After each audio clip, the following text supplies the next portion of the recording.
semuanya, selamat datang di podcast Datain hari ini bersama saya Sabrina Risawan. Nah, Datain ini adalah platform informasi data terpercaya yang didukung oleh GSRI. Oke, hari ini saya nggak sendiri pastinya. Nah, sekarang saya bersama Bang Sebastian Salang. Halo Bang, apa kabar? Sehat? Baik deh, Iya, sehat. sehat Gimana juga. kabarmu? Sehat juga Bang. Oke. Amin. Bang Sebastian Salang ini adalah founder dari GSRI. Oke Bang, nih kan pasti banyak banget yang kepo nih ya, apa itu GSRI? Kawan data pasti kepo banget nih Bang. Anak-anak Ya. muda semuanya, kalangan pasti kepo banget. Oke, boleh dijelaskan Bang GSRI itu apa ya Bang ya? GSRI itu sebuah lembaga riset global strategi riset Indonesia. Oh iya. Ya. Nah, lembaga ini dia fokus pekerjaannya pada riset-riset ilmiah untuk menyajikan data dan informasi yang valid berdasarkan hasil riset.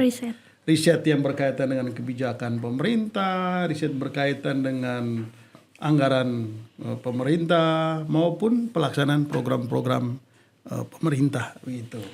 Nah, riset lembaga ini nanti akan menyajikan secara berkala setiap minggu kalau bisa melalui podcast bersama di hari ini ya Bang. Hari ini Datain ya untuk menyampaikan atau meluncing data-data terbaru kita.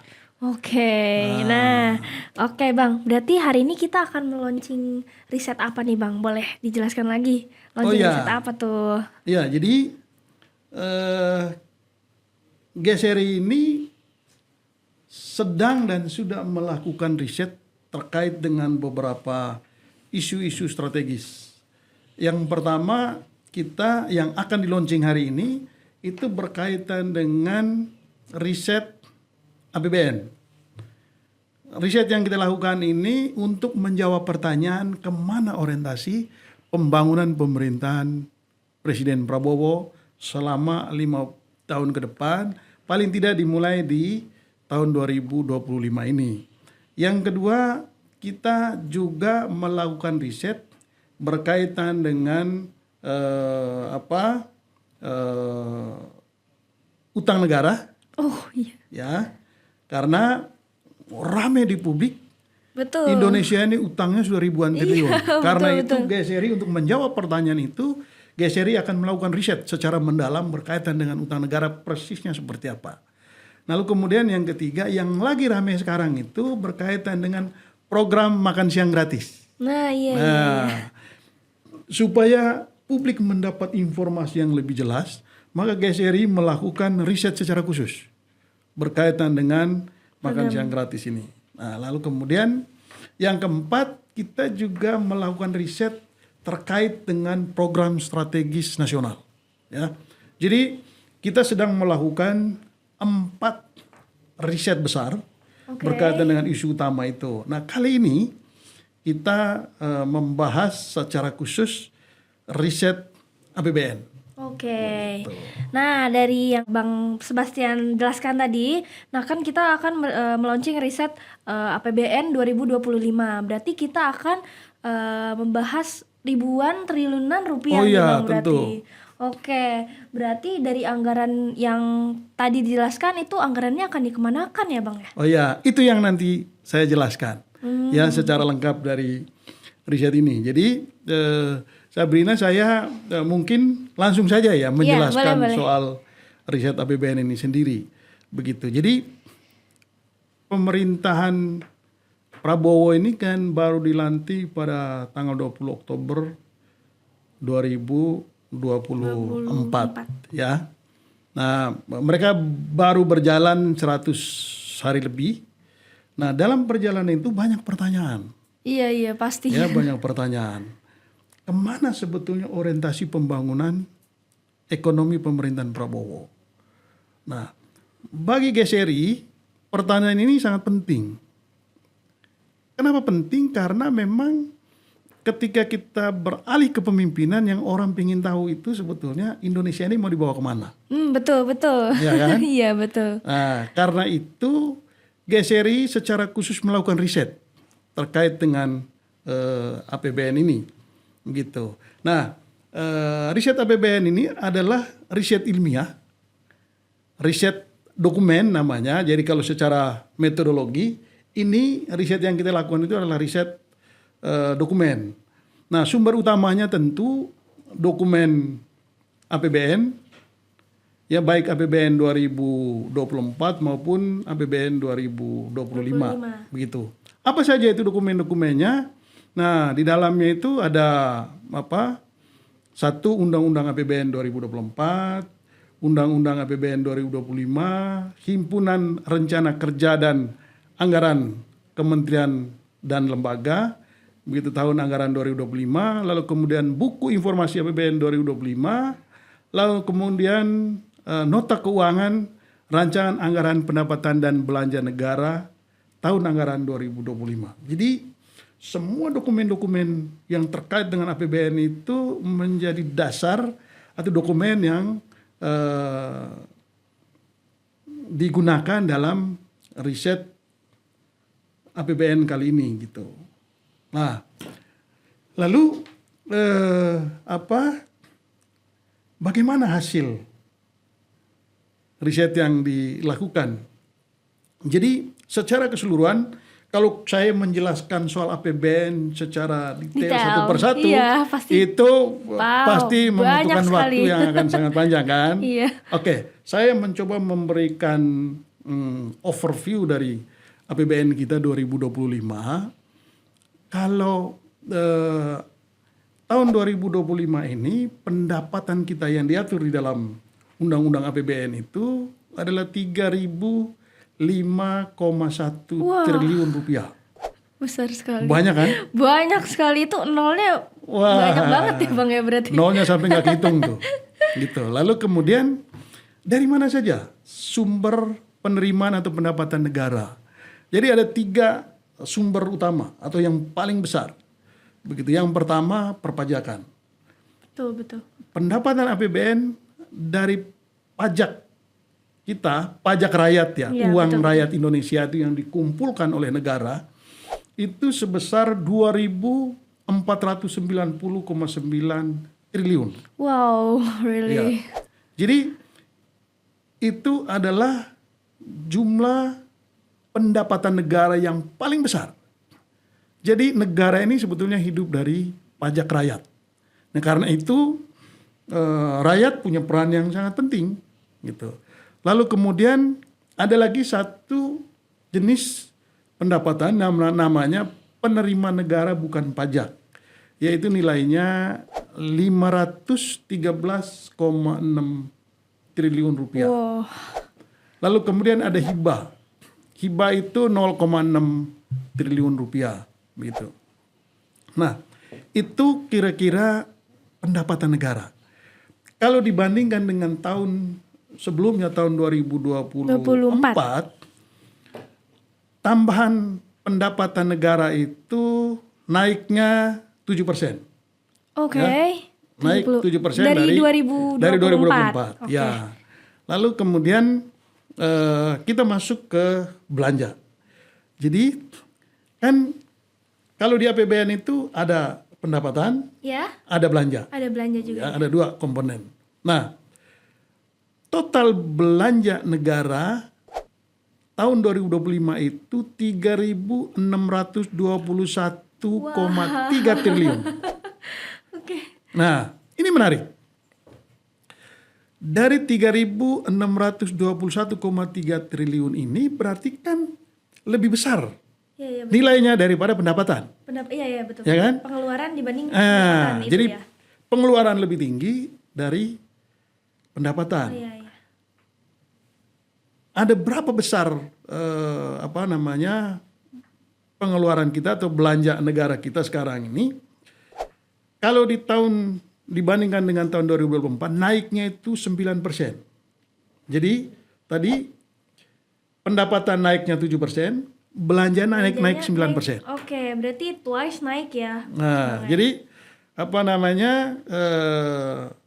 ini yang anak-anak muda selalu mengatakan dalam peribahasa itu, negara ini lebih besar pasak daripada tiang. Iya, betul. Nafsu untuk belanjanya lebih gede gitu ya. Betul. Anak muda. Nah, lalu kemudian Pertanyaannya kan, oh berarti ada ini dong, ada defisit anggaran dong. Ada kekurangan anggaran dong. Berapa kekurangan anggarannya? Kekurangan anggaran atau defisitnya itu sebesar 616,2 triliun. Kekurangannya. Itu kekurangannya. Kekurangan anggaran. Nah, lalu kemudian ada pertanyaan yang menarik.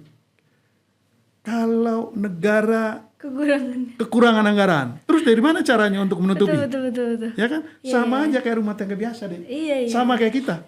Kalau kita mau beli sesuatu, uang kita cuma sekian, sementara harga barangnya lebih tinggi, terus gimana? Ya pertama minjam ke orang tua. Ya kan? Iya, anak atau muda nih. Bisa ini yang bahaya tuh kalau pinjol. Ya kan? Banyak itu. Banyak banget aplikasinya nih itu. Betul. Nah sekarang kan banyak orang terjerat karena pinjol. Betul. Negara kita juga melakukan hal yang sama deh. Oke. Jadi, tapi mungkin dengan jumlah uang yang lebih nilainya besar lagi. sangat fantastis. Jadi berarti negara itu kemudian untuk menutup defisitnya itu dengan berhutang. Oh iya. Berhutang ke negara-negara Nah, ini yang menarik. Pertanyaannya ini penting. Ini kalau negara berhutang itu berhutangnya kemana? Nah itu yang tadi saya pertanyakan juga ya Bang ya. Kan? Apalagi kan saya juga anak muda nih. If they kayak kalau mereka berhutang itu kemana boleh? Ya. Tadi kalau masyarakat itu bisa utang ke orang tuanya, bisa utang ke bank, bisa pinjol. Iya. Terus kalau negara utangnya kemana? Nah itu boleh Bang dijelasin. Ini itu menarik sekali. Kalau negara tadi defisit kita itu 616,2 triliun. Lalu kemudian untuk menutup itu negara harus berutang.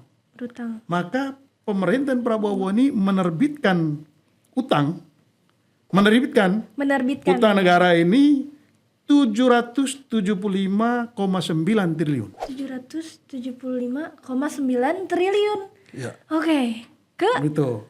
Nah, itu pinjamannya kemana? Pinjaman terbesar itu adalah pemerintah menerbitkan surat utang. Itu namanya utang dalam negeri. Utang dalam negeri, oke. Lalu kemudian sisanya dia pinjam utang ke luar negeri. Sisanya. Ya, jadi utang ke luar negeri. Nanti kita akan bahas secara mendalam soal utang nih. Berapa besar utang dalam negeri kita dan berapa utang luar negeri. Tapi di APBN ini kita hanya membahas berapa besar defisit anggaran, lalu kemudian berapa besar pemerintahan Prabowo menerbitkan utang baru. Jadi total utang baru ya yang diterbitkan oleh pemerintah sekarang itu adalah 775,9 triliun.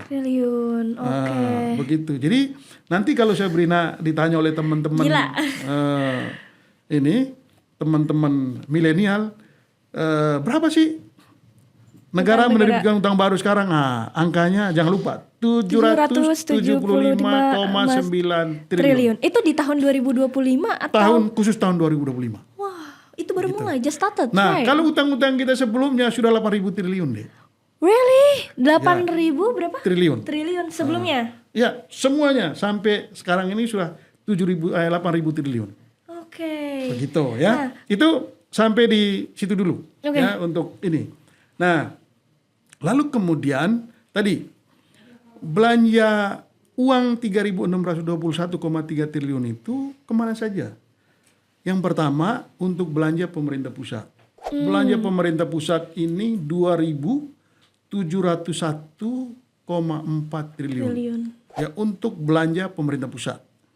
Lalu kemudian yang kedua, dana ini dipakai untuk transfer ke daerah.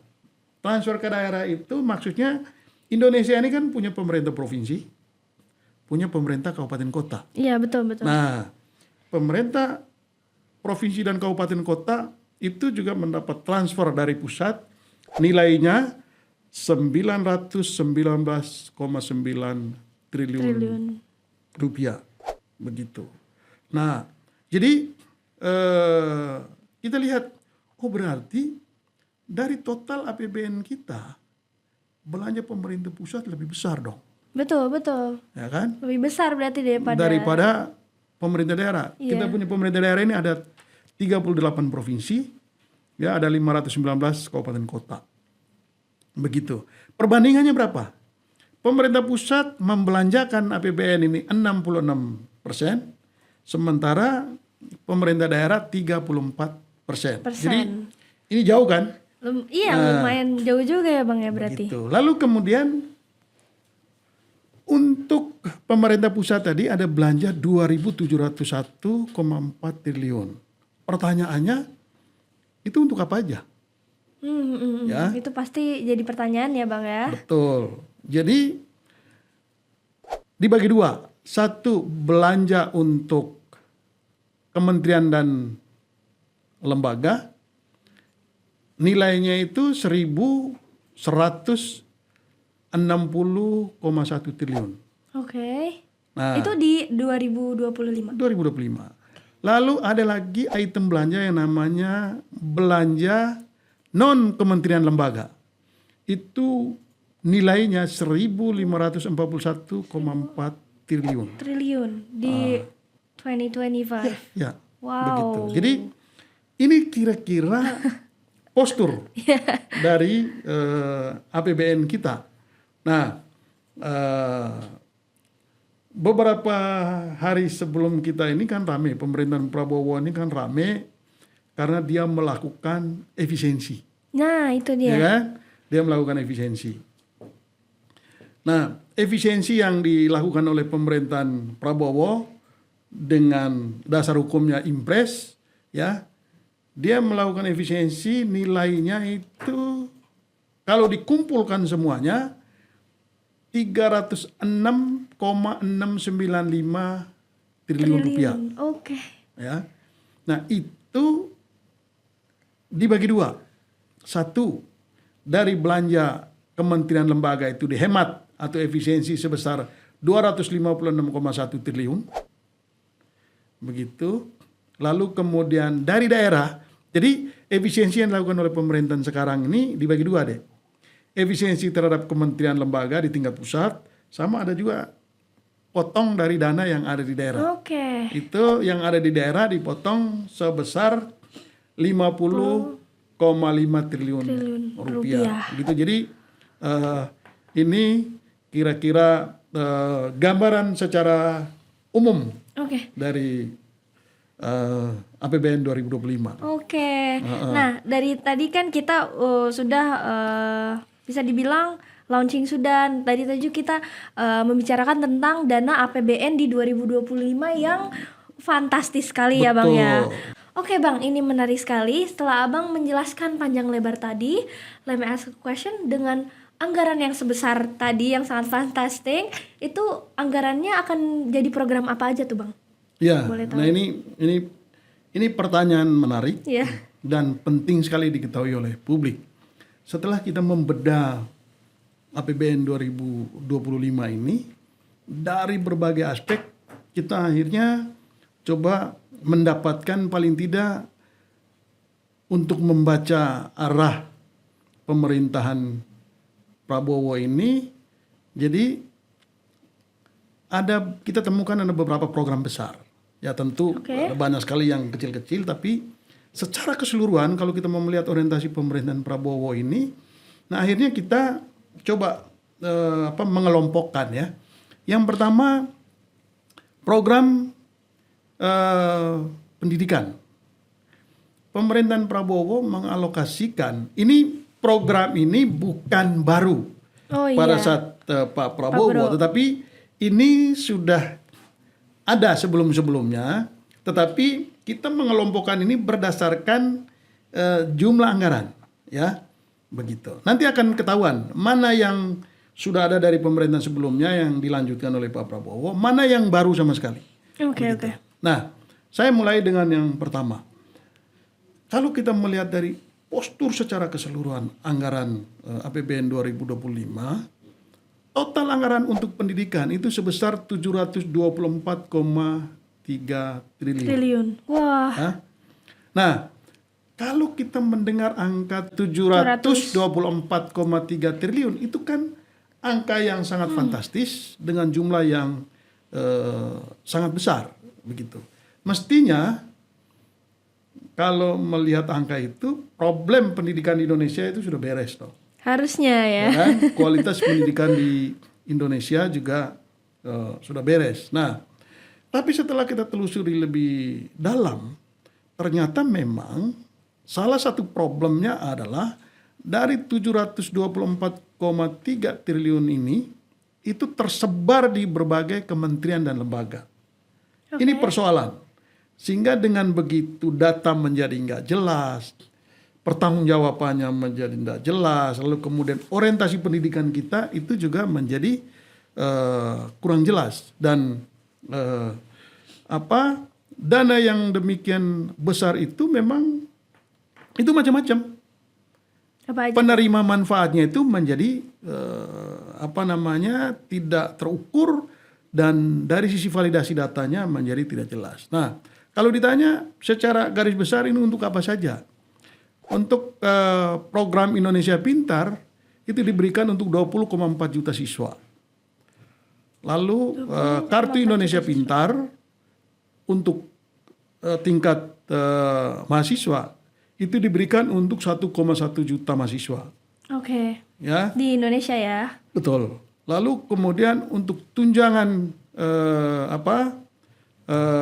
profesi guru non PNS itu diberikan untuk 477,7 ribu guru non PNS. Non PNS. Ya. Oke. Lalu kemudian BOS, biaya operasional sekolah diberikan untuk 43,4 juta siswa. Ya. Biaya operasional pendidikan untuk PAUD diberikan untuk 6,1 juta siswa. Ya. Tunjangan profesi guru diberikan untuk 1,5 juta guru. Ya. Lalu kemudian dak fisik itu dialokasikan untuk 14.690 sarana pendidikan. Jadi untuk perbaikan sekolah dan lain sebagainya itu dialokasikan untuk 14.690 sekolah kira-kira begitu ya. Yeah. Lalu kemudian 21 perpustakaan daerah. Jadi kira-kira kalau mau bangun baru perpustakaan ada 21 perpustakaan baru dibangun. Oke. Okay. Di luar itu ada beasiswa LPDP ya untuk 49.971 orang. Orang ya? Ya. Jadi kemudian untuk pendanaan riset, beasiswa gelar non kesarjanaan dan lain sebagainya. Jadi dengan anggaran ini maka mestinya ada 49.971 orang yang dibiayai untuk pendidikan luar negeri. Oke. Luar negeri, ya. Bukan Indonesia berarti. Ya, begitu. Mestinya dengan angka ini. Iya. Begitu. Itu kira-kira. Nah, yang paling penting menurut GSRI itu ada persoalan yang sangat serius berkaitan dengan data penerima bantuan. Tadi ada sekian banyak jenis bantuan dan diberikan dengan angka yang begitu. Pertanyaannya, apakah pemberian bantuan itu disampaikan pada orang yang tepat atau tidak? Ya, itu betul. Pasti. Dan Indonesia problem utamanya itu adalah data. Karena itu GSRI merekomendasikan untuk perlu dilakukan audit. Ya. Lalu kemudian sistem kerja dengan penerima LPDP ini harus dikaji ulang gitu untuk efisiensi anggaran gitu. Nah, lalu kemudian kita bikin hitung-hitungan bodoh. Oke. Ya, hitung-hitungan kasat mata lah anak milenial zaman sekarang. Kalau total semua siswa mulai dari PAUD sampai ke mahasiswa di perguruan tinggi itu totalnya itu 58 juta siswa. Oke. Nah, kalau 58 juta siswa ini dapat anggaran dari anggaran pendidikan 724,3 triliun dibagi 58 juta siswa, betul. Maka setiap bulan itu mendapat anggaran 1,4 juta. Setiap bulan. Setiap bulan ya? Setiap bulan. 1,4 juta. 4 juta, oke. Setiap bulan. Jadi mulai dari PAUD sampai perguruan tinggi dia dapat nih untuk biaya pendidikan itu ya. Biaya pendidikan itu. Jadi mesti ada banyak sekali persoalan pendidikan kita yang sudah beres. Betul. Dan kualitas pendidikan kita mestinya tidak kalah dengan lembaga pendidikan yang lain. Yang lain ya. Pertanyaannya, kemana dana 724, sekian triliun itu? Masih banyak yang tidak sekolah Betul. karena tidak mampu Banyak gitu ya. sekali. Banyak sekali yang putus sekolah mulai dari SD sampai ke perguruan tinggi. Gitu. Lalu pertanyaan, kemana anggaran yang besar ini? Oke, Nah, itu Bang. kita sampai di situ dulu untuk anggaran pendidikan. Yang kedua,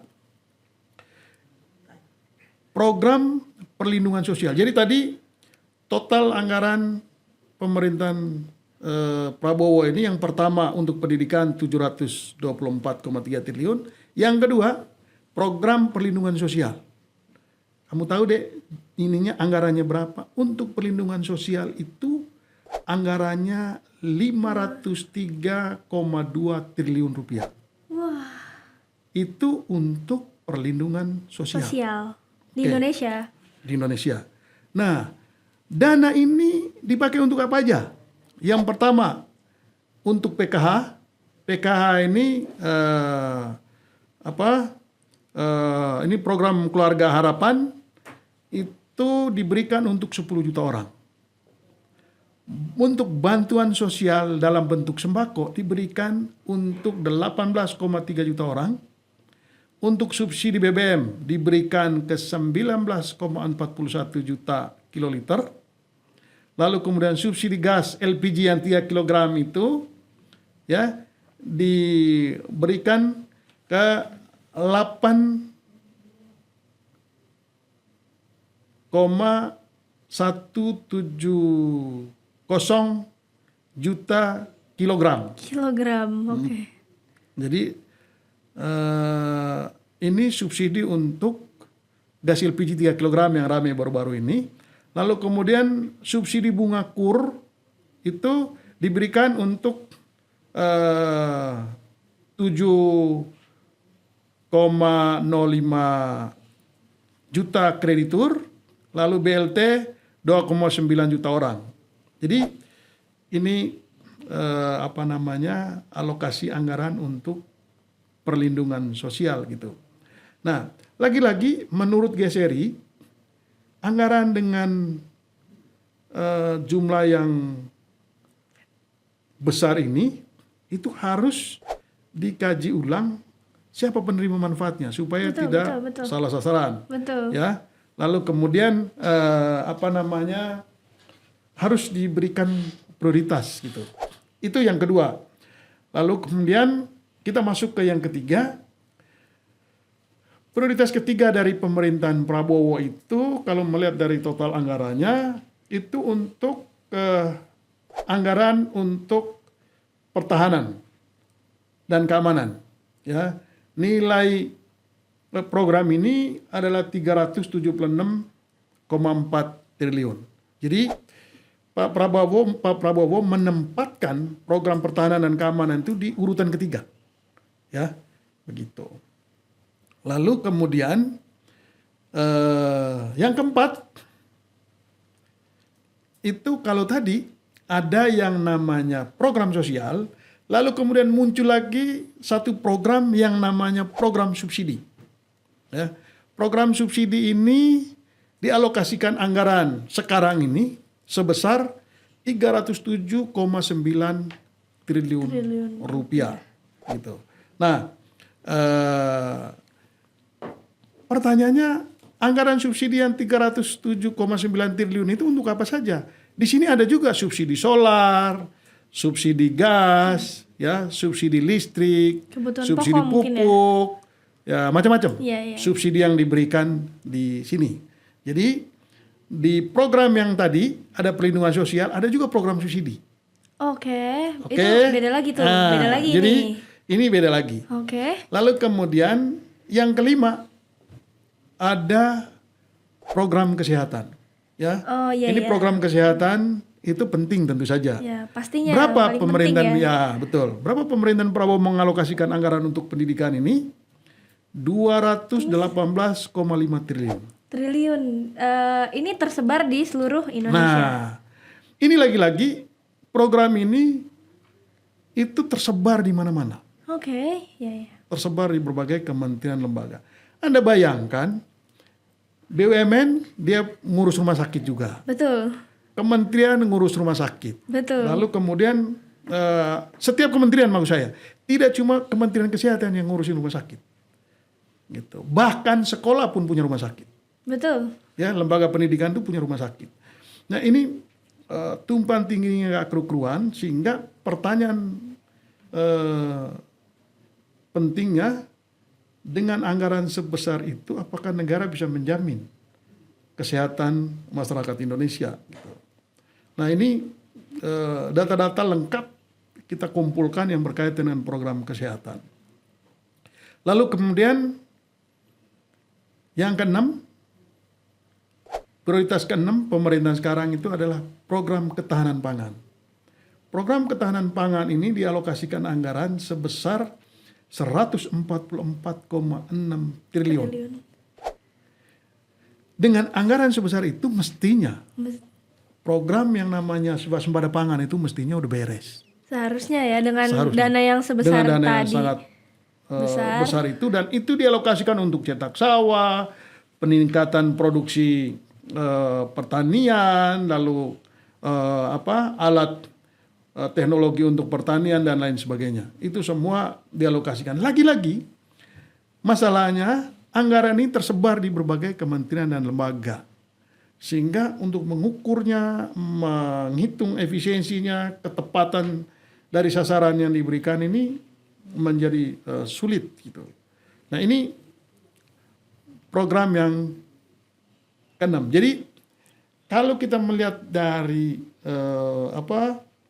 pemerintahan sebelumnya, paling tidak ada 6 program yang ditetapkan sebagai program prioritas oleh pemerintahan Prabowo. Nah, tapi kan pertanyaannya begini deh.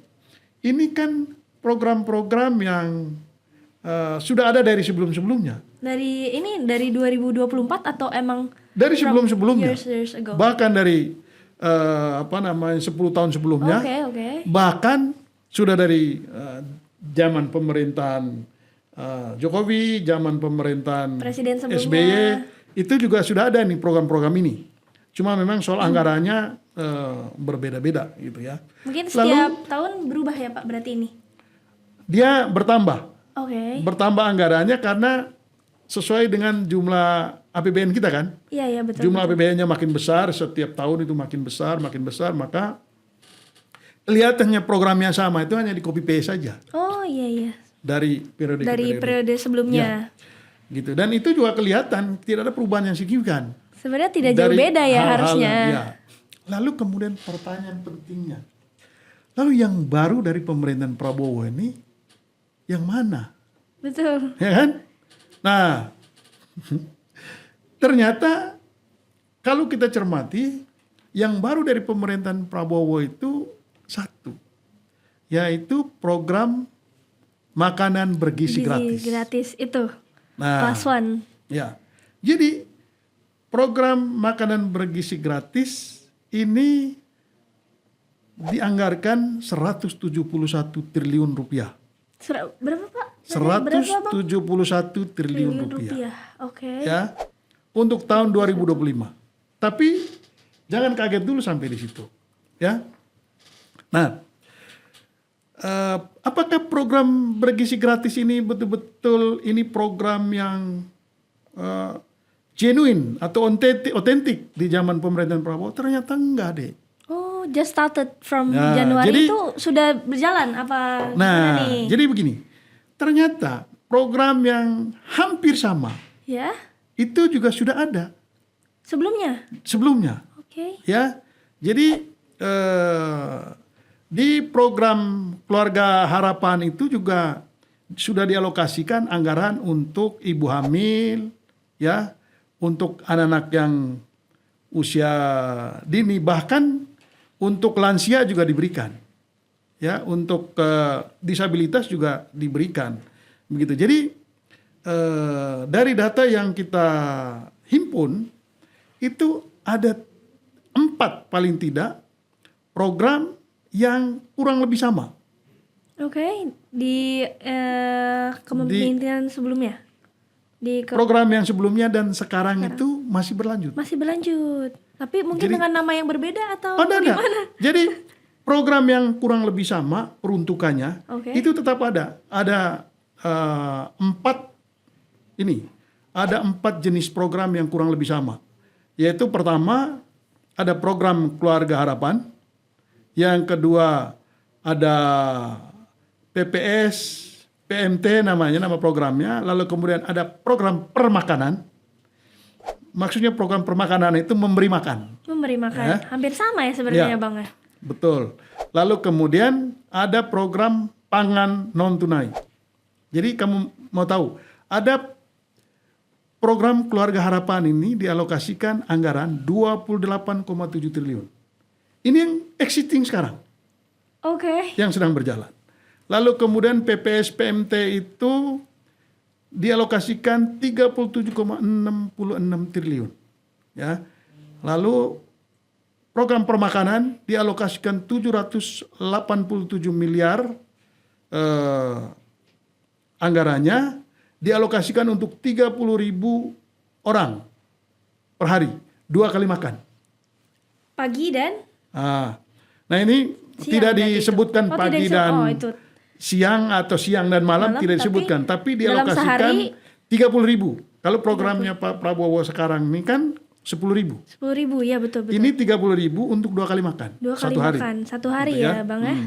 Lalu kemudian ada program pangan non tunai. Pangan non tunai. Begitu ya.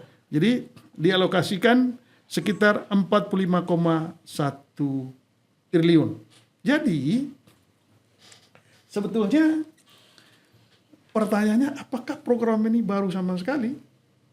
Enggak baru sama sekali. Oh, Enggak baru sama sekali. karena Jadi mungkin di luar sana banyak yang tahu ini sebagai program yang baru. betul-betul baru sama sekali. Nah, karena itu begini. GSRI sengaja menyampaikan data ini bahwa ingat loh ya, program makan siang gratis ini bukan baru pertama kali.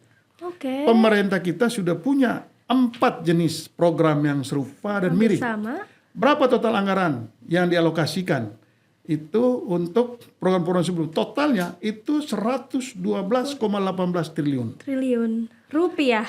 rupiah. Nah, kalau untuk program ini, program makanan gratis ini yang dialokasikan tahun 2025 ini sebesar 171 triliun rupiah. Maka total secara keseluruhan di program yang sama itu ada 283,18 triliun. Pertanyaan penting bagi Presiden Prabowo sekarang, pertama, apakah ketika merancang program makan siang gratis ini itu tidak mengetahui bahwa sudah ada program serupa? Ya, sebelumnya. Atau memang sudah mengetahui, tapi karena ini sudah janji kampanye, Betul. maka mau nggak mau harus dilaksanakan. Betul. Karena itu GSRI merekomendasikan, kalau Pak Prabowo mau, jangan terjadi pendobelan anggaran. Oke. Ya, hentikan program-program yang lain, ya fokus di program makanan gratis. Program yang terakhir Ya. ini. Kalau tidak, ya evaluasi program yang sebelumnya. Oke. Gitu. Kalau mau tetap jalan dengan program makan gratis, maka hentikan program serupa yang mirip itu supaya tidak terjadi pendobelan anggaran. Ya. Betul. Maka ini kan terjadi pemborosan yang luar biasa. Mesti pilih salah satu. Atau program makan gratis ini di moratorium, dihentikan dulu. Jalankan program yang ada sekarang. Oke, betul. Kalau betul-betul ya. Nah itu kira-kira. Nah, tidak hanya berhenti di situ. Kalau ini kan tahun 2025 ini dianggarkan 171 triliun rupiah.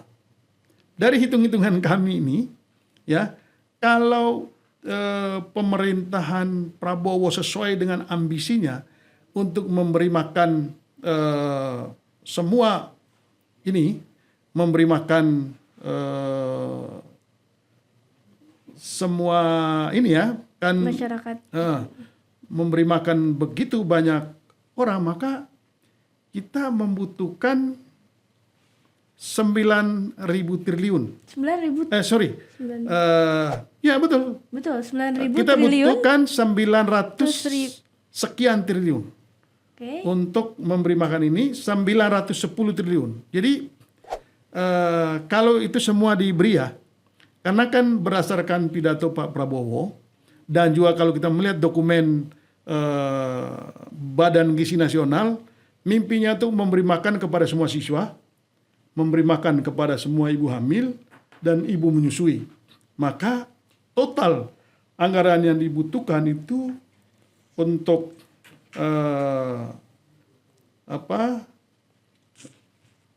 untuk semua itu dibutuhkan 910,5 triliun per tahun. Per tahun 900. Begitu. Wow. Jadi kalau tujuan program MBG ini sama dengan program existing yang sudah dialokasikan anggaran 112,18 triliun, begitu, maka sebaiknya memang perlu dievaluasi. Mana yang mau Fokuskan ya Pak. fokuskan dan mau dilaksanakan, begitu. Ya, tapi kalau dijumlahkan anggaran itu sudah 283,13 triliun, begitu. Nah, kalau berdasarkan permintaan Badan Gizi Nasional itu mereka mengharapkan agar sampai akhir tahun mereka membutuhkan 400 sekian triliun, begitu. Nah, dengan program yang ada sekarang ini kan saya melihat atau GSRI paling tidak melihat efisiensi yang dilakukan oleh Pak Prabowo ini tujuannya untuk memenuhi mimpi 400 triliun itu. Untuk target di tahun ini ya Bang ya. Tahun 2025 ini. Tapi nanti kita lihat kelanjutannya akan seperti apa. Begitu. Jadi itu kira-kira gambaran orientasi pembangunan pemerintahan Prabowo untuk tahun 2025 ini. Gitu. Tapi kan kalau kita lihat masih banyak sekali program yang double, lalu kemudian terjadi pendobelan anggaran. Begitu kira-kira deh. Oke Bang, berarti dari from started kita tadi lihat kita ada 7 program ya Bang ya. Nah mungkin bisa dibilang anak-anak muda pasti banyak banget yang ada yang sotoy, bisa dibilang kalau zaman sekarang mereka bilangnya sotoy, so tau, dan they just judge dan they don't know riset detailnya. Nah sekarang kan Bang tadi Bang Sebastian sudah menjelaskan sangat detail, bahkan dari 1 sampai akhir, dan juga kita semua sudah tahu dengan anggaran negara yang sebesar tadi, mungkin a lot of people thinks like mereka pasti bertanya-tanya, bahkan mereka pasti bilang, okay, let me ask a question, dengan dana yang sebesar tadi Bang, mungkin pasti banyak yang bertanya, kok Indonesia ini nggak maju-maju ya Bang ya? Oh iya betul. Betul, itu karena dana yang sebesar tadi, bahkan ada dana bahkan yang double, ya kan? Ada beberapa program yang mungkin double, ada double program, ada program yang sedang dijalankan saat ini di 2025, tapi juga ternyata di tahun-tahun sebelumnya sudah ada, ternyata ini ya besar sekali ya. Iya, ini sangat sangat besar. Nah, kalau misalkan kata anak muda, mungkin kalau ada yang satoinya apa bagi-bagi jatah kali ya Bang? Ya itu dia. Nah gini, saya perlu jelaskan lagi beberapa hal ya. Tadi Sabrina sudah benar memberi highlight terhadap beberapa temuan kita tadi, gitu. Nah, saya ingin menyampaikan sekarang ini informasi tentang, kan ada pertanyaan begini, pemerintahan Prabowo ini kan mau efisiensi, tetapi kok kabinetnya gemuk, gitu ya. Ini jumlah kementerian kabinet Prabowo itu sebelumnya 34, sekarang itu ada 48 kementerian deh. Oke. Nah, berapa tambahan kementerian di era Prabowo? Ada 14 kementerian. Yang orang pingin tahu sekarang ini, itu dengan tambahan 14 kementerian itu negara atau pemerintah Prabowo itu menghabiskan tambahan anggaran berapa sih? Jumlah anggaran yang dikeluarkan untuk kementerian yang baru itu adalah 35,8 triliun untuk membiayai 14 kementerian. Jadi kalau selama ini di publik bertanya-tanya, untuk membiayai kabinet baru Prabowo yang begitu besar ini, tambahan dananya berapa sih? Nah, ini jawabannya. GSRI menjawab total anggaran untuk 14 kementerian baru bentukan Prabowo itu menghabiskan 35,8 triliun. Begitu. Nah, angka ini itu angka yang tercantum di dalam APBN, begitu. Dan nanti kita juga akan menyajikan data setelah diefisiensi. Ini angka sebelum dilakukan efisiensi, begitu. Nah,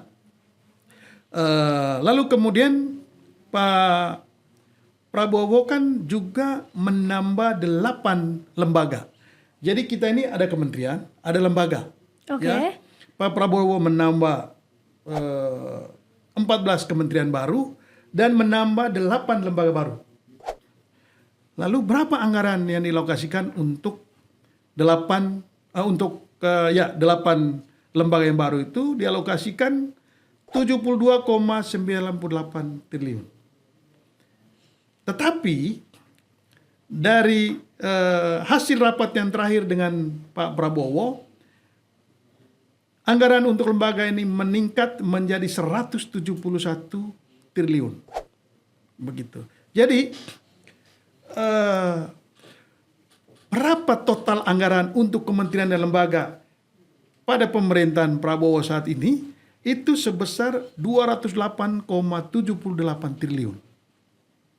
Pertanyaannya, ini efisien atau ini pemborosan gitu, dengan angka 208,78 triliun gitu. Oke. Bang, emang ada anggaran khusus untuk staf khusus padahal banyak efisiensi nih, Bang? Nah, ya. Itu gimana tuh, Bang? Jadi ini memang begini, GSRI juga melakukan ini ya, melakukan riset secara khusus. Ini kan tadi anggaran untuk kementerian lembaga khusus, lembaga baru dan kementerian baru ini kan totalnya 208,78 triliun. Betul. Nah, kan orang bertanya, ini anggaran yang sebesar itu untuk apa saja?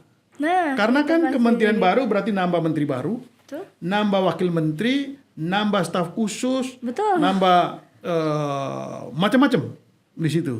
Jadi untuk ada ya deh. Yang pertama untuk menteri, Betul. wakil menteri Betul. atau setingkat menteri, lalu kemudian ada utusan khusus, ada staf khusus presiden, ada staf khusus menteri. Total anggaran untuk mereka itu, untuk pendapatan mereka itu 516 miliar per tahun. 516 miliar per tahun. 516 gitu ya. Nah, lalu kemudian untuk DPR MPR-nya, Nah, untuk itu dia. tunjangan apa segala macam mereka setiap tahun itu berapa? Dan untuk staf ahlinya itu 2 triliun per tahun. 2 triliun per tahun. Iya. Itu untuk anggota-anggota atau dengan staf khususnya Anggota juga? dengan staf ahli. Include berarti ya. Nah, include dengan staf ahli. Jadi catatan GSRI itu kan ini kabinet merah putih, ini kabinet gemoy, Yes. gitu, kabinet gemuk dengan konsekuensi anggaran yang juga sangat besar. Ya, total anggaran tadi saya bilang itu untuk kabinetnya 35,8 triliun, sedangkan untuk lembaga total dengan BGN ini itu 171 triliun. Jadi totalnya 208,78 triliun. Jadi Pak Prabowo ini membentuk kementerian yang begitu banyak dengan menambah lembaga baru. Dia juga menelan anggaran yang sangat besar. besar sekali ya, Menelan Bang. anggaran yang Ya, Bang ya. sangat besar. Begitu kira-kira deh. Oke nih Bang, jadi saya tertarik sekali dengan penjelasan Abang tadi yang menjelaskan bahwa kabinet Prabowo ini gemuk kan ya Bang ya? Iya, iya. Itu Oke. ada 14 kementerian deh Ya. yang dibentuk baru. Lalu kemudian ada 8 lembaga baru yang dibentuk. Oke, anggarannya ini kan habis sampai 208,78 triliun nih Bang. Nah, dan ini akan meningkat loh. Dik. Iya, iya. Oke. Padahal kan Pak Prabowo ini sedang gencar-gencarnya melakukan efisiensi ya Pak ya. Oke, Abang boleh jelaskan nggak Bang tentang efisiensi itu tersebut? Isunya apakah betul? Ya, jadi kalau ditanya apakah betul Pak Prabowo melakukan efisiensi ini, tersebut? jawabannya iya, karena Pak Prabowo ini mengeluarkan impres, Oke. ya, mengeluarkan impres khusus untuk efisiensi ini, dan ini menurut saya sangat serius. Tetapi apakah efisiensi itu dalam arti yang betul-betul substansial? Saya kok dan kami menyebutnya ini sebagai efisiensi setengah hati Pak Prabowo. Kenapa begitu? Pertama, GSRI pada posisi mendukung ya efisiensi yang dilakukan sesuai dengan surat Menteri Keuangan ya, berdasarkan instruksi Presiden itu. Menteri Keuangan mengeluarkan surat mengenai efisiensi yang dilakukan itu mencakup apa saja. Jadi ini penting sekali supaya tidak salah. Ada 15 item yang harus dilakukan efisiensi dan ini gila ya kalau kita melihat datanya. Nah, yang pertama itu efisiensi atau yang dipangkas itu adalah ATK. Oke. Dan yang harus dihemat itu 90%. Ya. Lalu kemudian yang kedua kegiatan seremonial. Ini gunting pita, Iya, betul. apa segala macam Itu membutuhkan dikurangi 56,9%. Lalu kemudian rapat-rapat, seminar dan sejenisnya itu juga dipangkas sebesar 51,5%, gitu ya. Lalu kemudian Diklat dan Bimtek itu dipangkas 36,5%. Lalu honor output kegiatan dan jasa profesi itu dipangkas 40%. Lalu percetakan, ini banyak sekali percetakan dan souvenir loh. Ya, di kementerian lembaga di souvenir ya. Oke. Percetakan macam-macam itu dipangkas 75%, 75,9%. Lalu kemudian sewa gedung, sewa kendaraan, Betul. sewa peralatan itu juga dipangkas 73,3%. Lalu kemudian untuk lisensi aplikasi dipangkas 61,6%. Jasa konsultan dipangkas 45,7%. Bantuan pemerintah dipangkas 10,2%. Pemeliharaan dan perawatan dipangkas 16,2%. Perjalanan dinas dipangkas 28,3%. Peralatan dan mesin dipangkas 28%. Infrastruktur dipangkas 34,3%. Belanja lainnya dipangkas 59,1%. Jadi kalau ditanya apakah 15 item yang dipangkas ini memang itu layak untuk dipangkas, menurut saya apa yang dilakukan oleh Pak Prabowo melalui Menteri Keuangan Ibu Sri Mulyani ini sesuatu yang tepat. Tepat sekali ya. Tepat sekali karena item-item ini yang memang selama ini menjadi biang kerok pemborosan. Nah, betul. Ya, dari mana itu dilihat? Dari hasil pemotongan ini, datanya bisa disajikan oleh GSRI, memang angkanya sangat fantastis. Bahkan anggaran-anggaran untuk ini itu jauh lebih besar daripada program. Betul. Yang tadi Abang jelaskan 15 tadi berarti ya? Betul. Oke. Jadi ini menurut saya memang sudah layak untuk dipangkas gitu dan diefisiensi. Nah, kenapa kita memberi judul efisiensi setengah hati ini? Pertama begini, total anggaran yang diefisiensi itu 306,69 sekian triliun, ya, dibagi dalam dua. Yang pertama 256,1 triliun itu efisiensi dari kementerian dan lembaga, lalu kemudian 50,5 triliun itu dipotong dari transfer ke daerah dan dana desa. Jadi ini ada dua item gitu ya. Yang tidak boleh dipotong itu adalah belanja pegawai dan bantuan sosial gitu.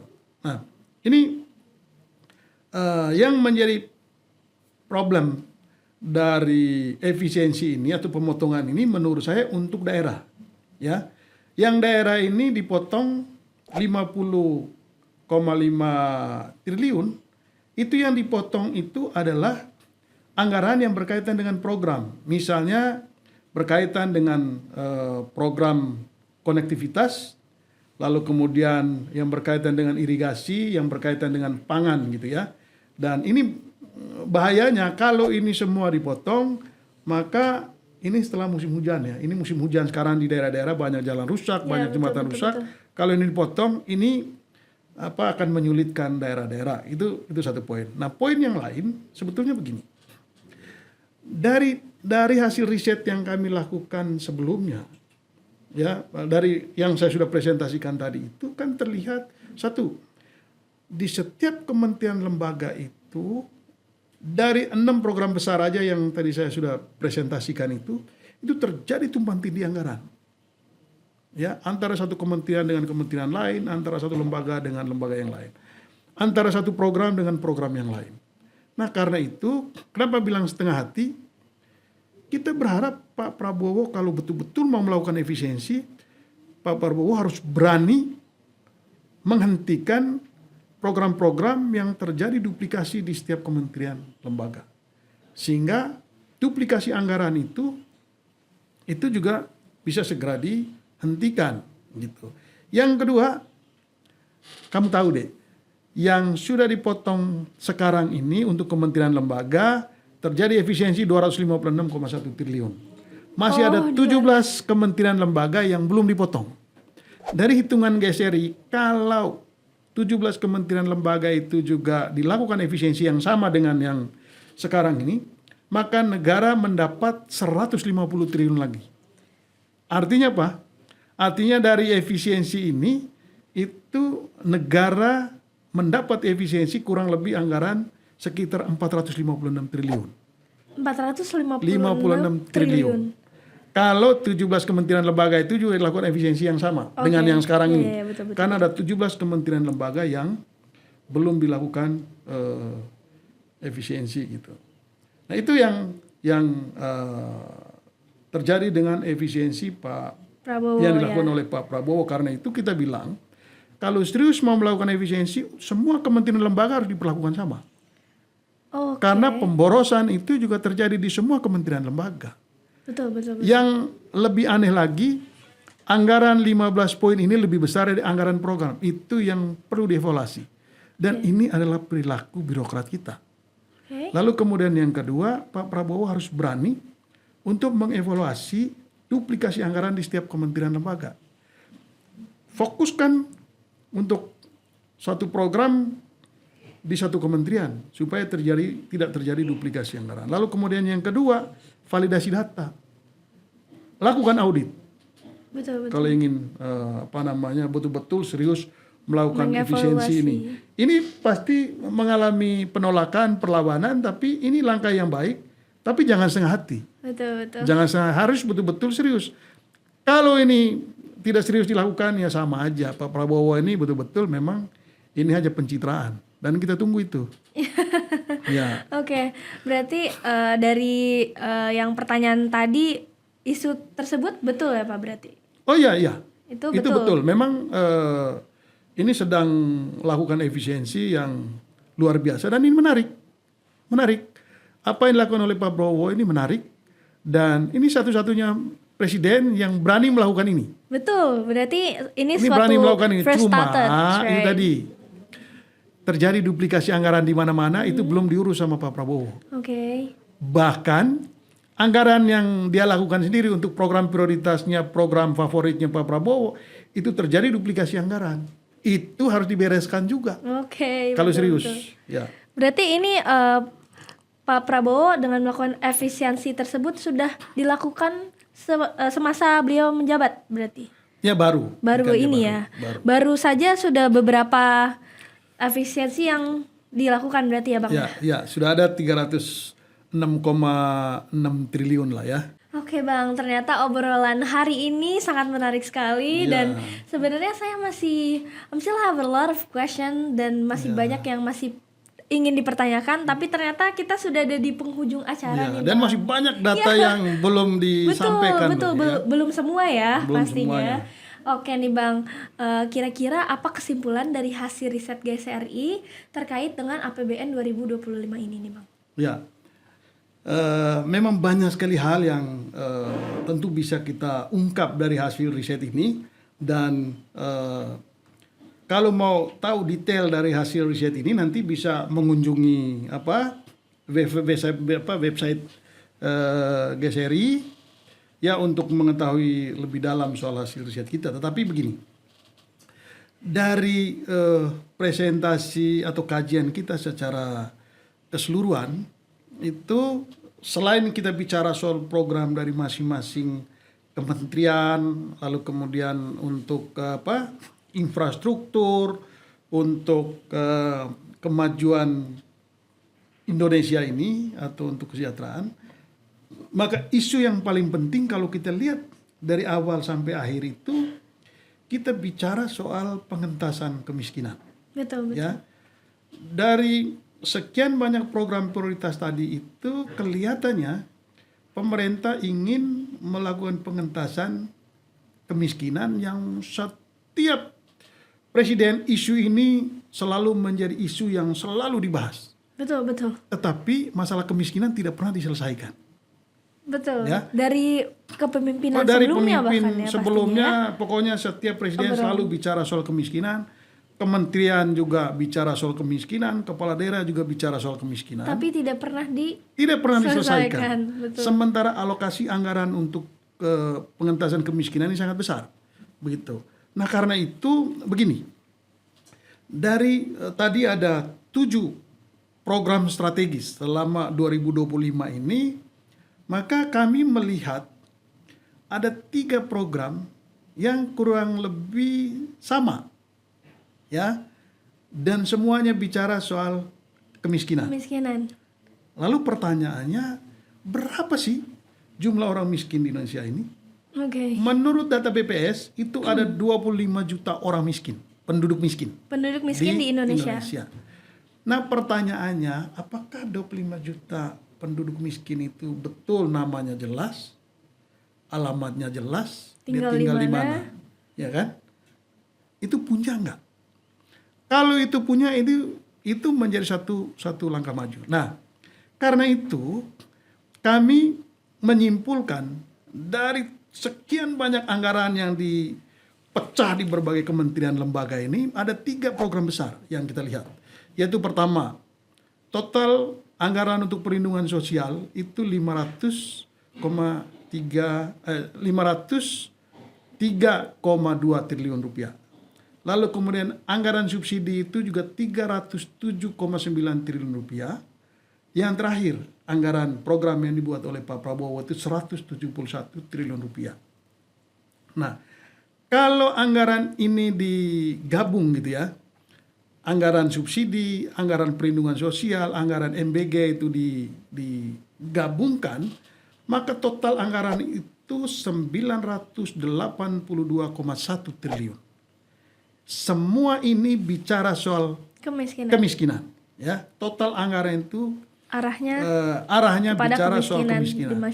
Masalahnya, seperti yang saya uraikan sebelum-sebelumnya, masalahnya masing-masing kementerian lembaga itu punya program sendiri, punya anggaran sendiri. Antara satu lembaga dengan lembaga yang lain itu tidak terkoordinasi dengan baik, maka terjadi duplikasi anggaran, ya. Terjadi pemborosan anggaran yang luar biasa gitu. Nah, karena itu menjadi bagian dari kesimpulan riset kita ini. Kalau saja Presiden Prabowo ini serius untuk mengatasi atau mengentaskan kemiskinan di Indonesia yang 25 juta orang ini, maka kalau itu dihimpun tadi 3 program itu jadi 1 program pengentasan kemiskinan, itu ada 982,1 triliun uang yang bisa dialokasikan untuk 25 juta orang miskin.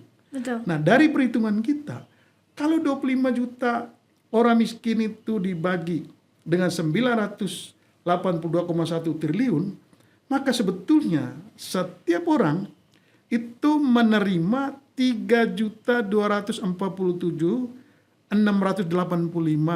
rupiah setiap bulan.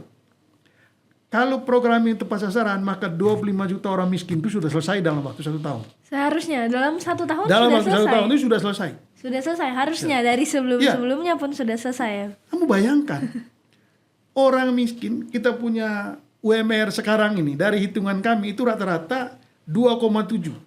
Betul? Upah minimum regional, upah minimum kabupaten atau kota. Kalau di rata-rata seluruh Indonesia itu sekitar 2,7.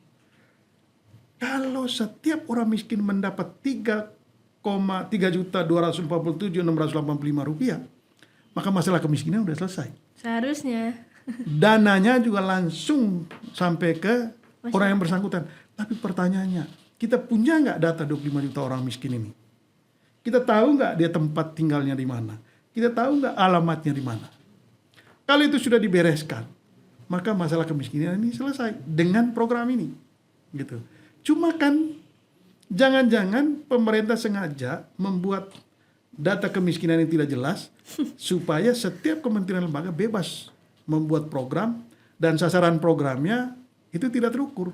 Betul. Sasaran programnya tidak jelas. Penerima manfaatnya pun tidak jelas. Itu yang terjadi selama berpuluh-puluh tahun. Gitu. Karena itu menurut kita kalau pemerintahan Prabowo serius gitu berorientasi pada perjuangan untuk mengentaskan kemiskinan, mestinya dia bisa melakukan ini. Betul. Dan ada 3 program besar ini itu disatukan, dikelola dengan baik. Yang pertama bereskan datanya, lalu kemudian yang kedua duplikasi anggaran di setiap kementerian. Itu adalah langkah kedua yang dilakukan oleh Pak Prabowo setelah efisiensi tahap pertama. Pak Prabowo itu kan mengatakan bahwa ada 3 tahap efisiensi yang dilakukan. Nah, kita nggak tahu tahap berikutnya apa. Tapi GSRI mengusulkan yang pertama, tadi setuju, ada 15 poin yang dilakukan efisiensi dan itu sudah dilakukan. Terjadi penghematan 300 sekian triliun, dan menurut GSRI efisiensi tahap kedua itu 17 kementerian lembaga yang belum. Dan efisiensi terjadi itu mendapatkan potensi penerimaan atau saving negara itu 150. Maka 456 triliun yang bisa saving. Oke? Pertanyaannya, yang ketiga yang mana? Yang ketiga itu adalah duplikasi anggaran di setiap kementerian lembaga yang sama. Kalau itu dilakukan efisiensi, maka mungkin yang terjadi itu bisa mencapai 700 triliun. Atau bahkan bisa 1.000 triliun. Betul. Gitu. Kalau itu dilakukan efisiensi mulai dari pusat sampai ke daerah. Nah, pertanyaannya serius nggak Pak Prabowo melakukan itu, lalu kemudian bikin skenario untuk pengentasan kemiskinan seperti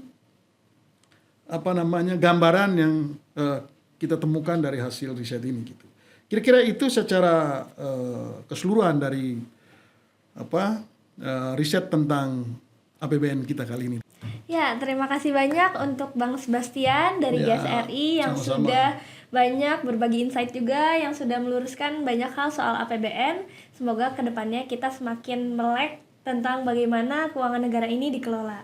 Dan juga tetap update tentang info-info dari kita Datain. Nah, nextnya boleh dong di-spill. Nextnya kita bakalan ngobrolin tentang apa aja nih Bang? Next episode ya. Ya, jadi episode berikutnya kita akan menyajikan hasil riset kita tentang makan bergizi gratis. Nah, oke. Ala Prabowo. Menarik tuh. Nah, ini banyak sekali temuan-temuan yang menarik dari program MBG ini. Oke. Begitu. Ya, berarti nextnya kita bakalan ngobrolin tentang makan gratis yang tadi udah Bang Sebastian sebutkan. Oke, semuanya terima kasih banyak. Sampai jumpa di episode berikutnya. Ya, tetap kritis dan juga optimis. Ya, terima kasih semuanya kawan data. Sampai jumpa di episode berikutnya. Tetap optimis, tetap kritis, dan mari bersama-sama membangun Indonesia yang lebih baik. Jangan bicara tanpa data. Bye-bye.